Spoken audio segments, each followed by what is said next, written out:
Dark, creepy, scary, awful creatures chasing you, run. That's my quick take on The Midnight Walk. I think people are gonna feel super excited about this and terrified at the same time.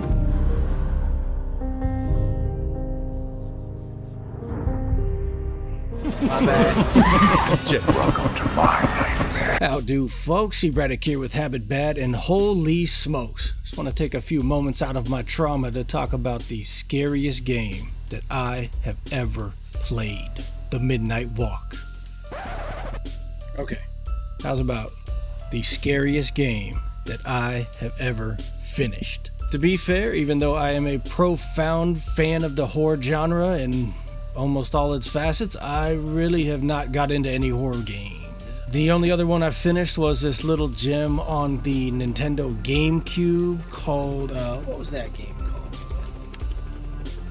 Oh yeah, Resident Evil 4.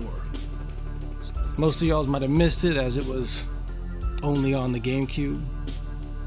Great game though, check it out. Find it when you're retro hunting. I've had Resident Evil 7 and 8 in my backlog for quite some time now, so after finishing The Midnight Walk, I actually jumped into Resident Evil 7, Biohazard, and yeah, I'm about an hour and some change in there, and goodness gracious.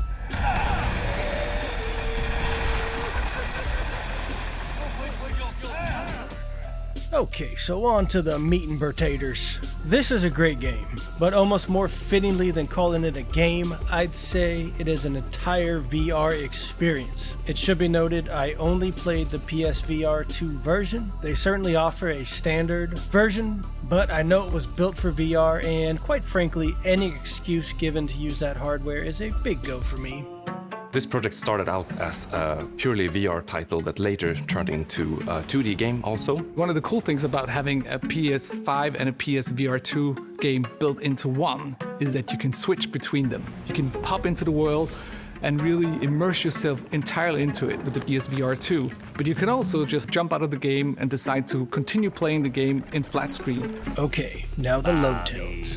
Alright, now we're just wasting time, Jerry. Picture, if you will, a handcrafted world in darkness, devoid of light, where you, the burnt one, and your buddy the lantern known as Potboy set out to bring fire back to the blackened sun.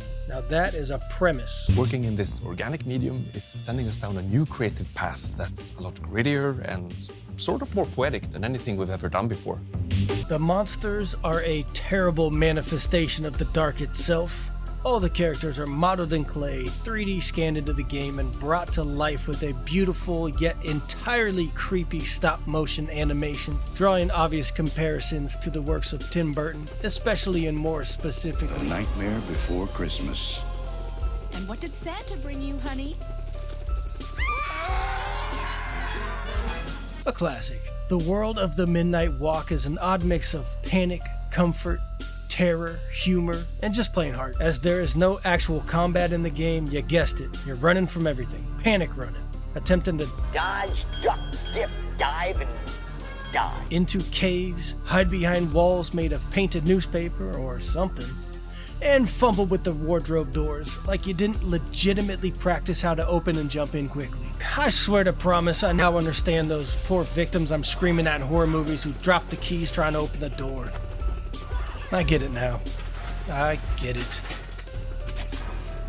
I mean, hey, we can't all be Sarah Connor. As has been said many times before, and I will continue to say throughout the rest of my life, I am a gentleman who watches basically every horror movie released.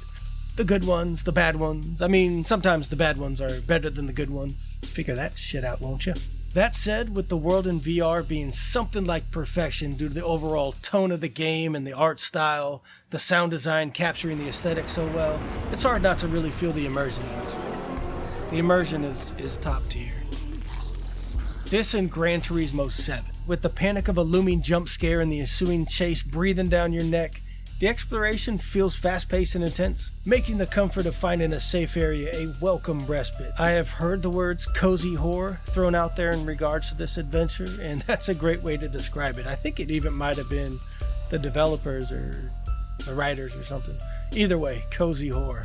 I'm all about some cozy horror. The spatial audio in the PSVR 2 earbuds is incredible, and adds that extra layer of depth to the world building. The creatures slogging around sounds gross, scary, and just plain intense.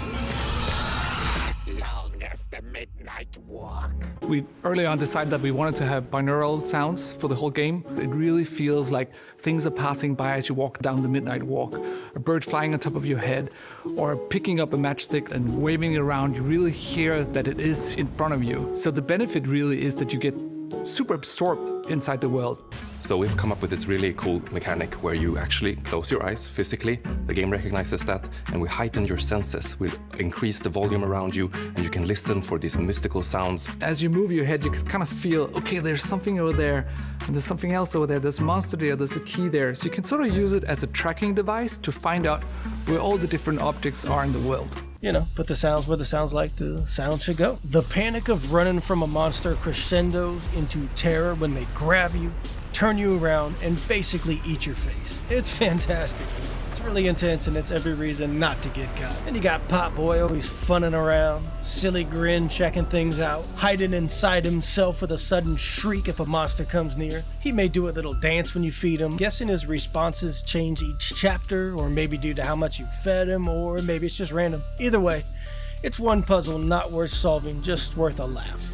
Oh, did I mention this is a puzzle game? You'll acquire the matchlock early on, basically a cannon that fires lit matches. This is mainly used to light candles. Initially, I thought this was about to be a tough survival horror game, as it only holds 3 matches, so if I'm to shoot monsters, I better not fumble the keys. Thankfully, no. Back to the comfort.